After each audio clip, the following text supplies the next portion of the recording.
6 different types of the new Godhand Deka brush. Hello, this is BJ from Hearns Hobbies and welcome to a review of Godhand. And this time I'm going to be talking about Godhand brushes. Now this is a brand new type of brush. So I have talked about Godhand's brushes before and how special they are. The main feature of Godhand brushes is the bristles are a very fine synthetic that can be reshaped with hot water. So they've expanded the range. So let's see, actually a bit hard to see there. Now there are quite a few different kinds. Now from the overhead you'll be able to see all the kinds that have been released in this range. Now this particular range is called the Deka Range. Now Deka is there, which means large.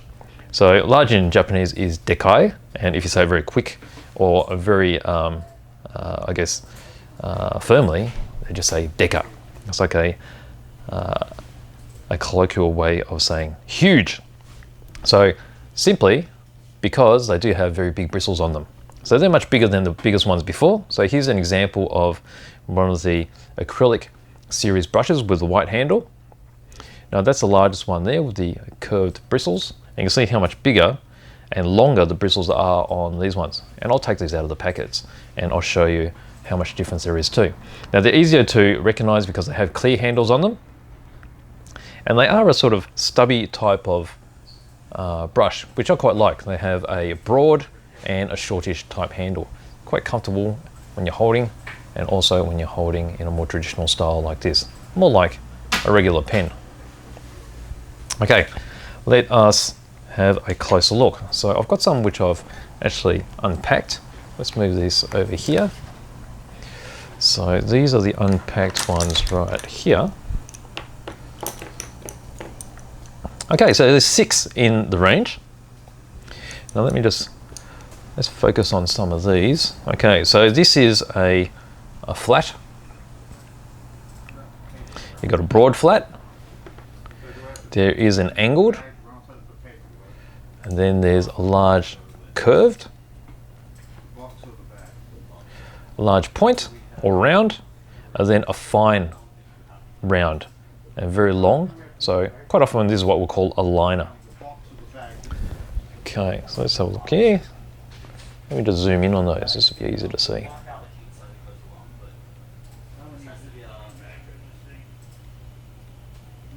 There we go. Shift these aside. So I'll bring the other one in comparison. So this is the acrylic range one with a white handle. So biggest difference here is the length. Now the length of the bristle allows more paint to be held, what I often call loaded with paint. So it loads up easier, which means you'll be able to brush larger surfaces without reloading as often. That means you'll be able to get a smoother finish. You can see there in the profile as well. So it's going to hold quite a lot more paint. Now let's compare that to the broadest one, which is that one. Now the really large ones are going to be handy for doing overall coats on, say, military aircraft. Any large section at all. Even in cars, generally we'll spray paint the car bodies, get the super smooth finish. But brush painting, you'll probably brush paint, say, chassis, undersides. If you're doing aircraft, this would be, you could paint a whole fuselage with these. And big aircraft have a large area, so you don't want to be using a tiny brush. I mean, that's pretty big already, but this won't be able to achieve as smooth finish as this. These will also be great for applying filters. Filters are like a very thin wash for toning paint. And particularly when you're doing, say, military vehicles or aircraft, even with science fiction, you'll be able to achieve a super smooth finish with these. Quite often you'll be applying filters in large areas. Okay, so that's those. Now let's compare that with the angled one. See how that is also broader and much longer. And the flats, as you can see when I'm putting into the profile, you can use these either wide or in this narrow position as well. And the angled one is really handy. I'll show you later. I will demonstrate each one of these brushes on a piece of spare model, I guess you call it. I've got a fuselage of an aircraft here, and I'll show you how it actually fits in the hand well. Okay, so that's the angled one. Then we've got the curved one. So this is like the big version of this acrylic brush. See there, quite a lot broader. It'll hold quite a lot of paint. Now the idea of the curved edges is so when you're doing large areas, you can overlay, the area that you've already painted, and there'll be less streaking. Okay, so now we've got our points. So the point is a large point. You can see as I turn here, so that comes to a nice fine point. So you're still painting larger areas, but this will be more like for painting frames and such, where you need to get into recesses. And that's where they can be fully loaded with paint and you'll be able to get into all the nooks and crannies. And then we end up with the liner. Let's see how fine that is, but it's super long bristles, so you can load that up with lots of paint and you'll be able to get into finer areas, or even if you're doing pinstriping, even panel lining. Okay, let's do some trial runs. So I've got this odd fuselage here. This is a 32nd scale Hong Kong models fuselage of the Lancaster. So you see here, this is from previous tutorials, so this is a bit of a test mule. Now I'm going to be painting across here. Now that has been primed. Now what you find is generally you can brush paint easier on primed surfaces. But see here, I've done this before as well on another tutorial. So you'll find that it may be a bit patchy when you paint straight on the plastic, but you don't have to prime all the time. I'm going to be using this Tamiya acrylic. This is what we call a hybrid acrylic. So it's an alcohol base, and it generally sticks better to raw plastic than standard sort of artist type water-based paints like Vallejo and types like so. Let's open this up.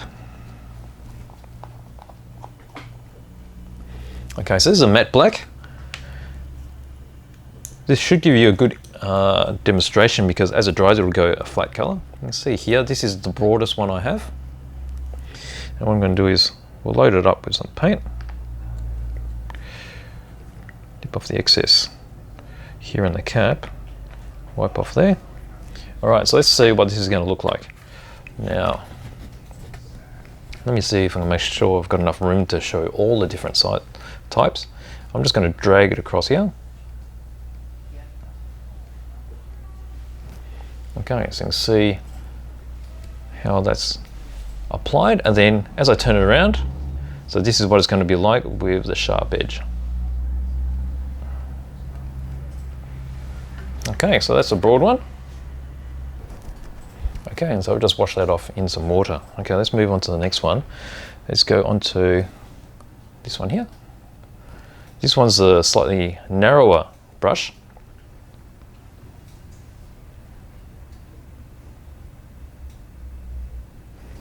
And then we'll pull this across.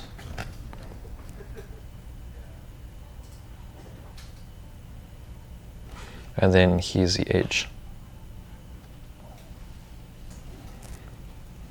Quite similar to the broader one over there.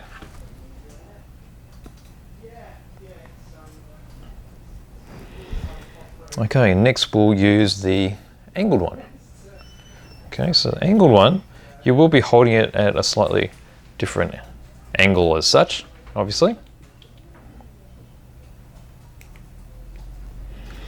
Now when applying this one, so the other ones I was dragging across this way, with the angled, you generally have the edge straight, so that when you're using it, you're holding it like so. Let's pull this across. Actually, that didn't load up too well. Let's do that again.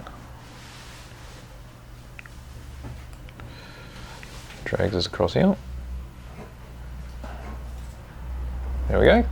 And then the edge is like so. So the feel is very similar to this wider one, similar sort of breadth. And then with the edge here, because it's been cut, when I drag it across, it's actually the full length. You can see the shape of the end of the brush. It doesn't look so sharp, but if we actually use it and just the tip of it, you'll be able to get a quite sharp line. Oops. Like so. Okay, what have we got next? Let's go with the curved broad.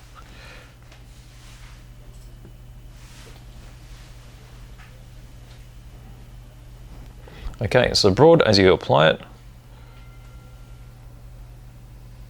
it's like so. Actually, it doesn't have enough paint in it.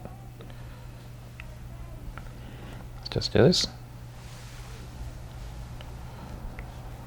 Like so. Now if I do a bit more here, the idea is as you brush multiples across, you see how even the application is on the edges. So you end up with a much smoother finish. Now if we use the edge, like so. Okay, what have we got next? Let's go with the broad round.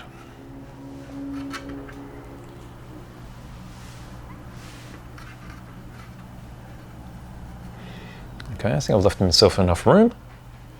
Okay, so that's a broad round like this, being applied, and then the very tip. So you'd be able to get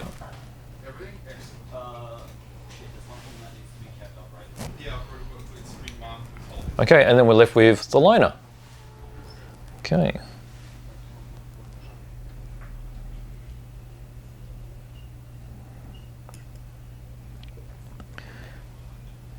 Liners are really interesting. They're only designed for doing very fine lines.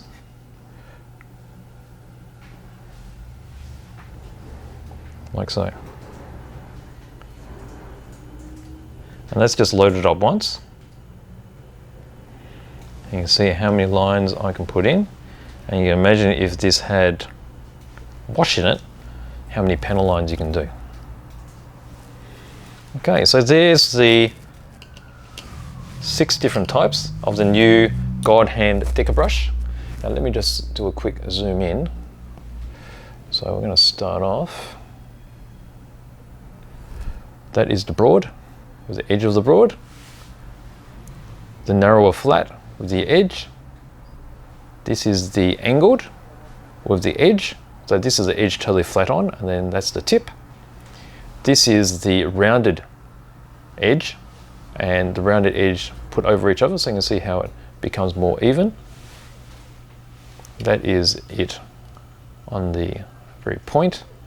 That is the broad pointed, and with just a tip, and that's the liner. Okay, so there you go. That is my review of the new Godhand Deka brushes. So 6 types. You've got the narrow flat, you've got the wide flat, the rounded ended flat, the angled flat, then you've got the broad round, and the very fine liner. So hope you enjoyed that review, and that gives you a better idea of how to choose brushes. That's it. So thank you for watching, and if you like this particular review, please give me a like, and if you'd like to see more content like this, please consider subscribing. So thank you very much.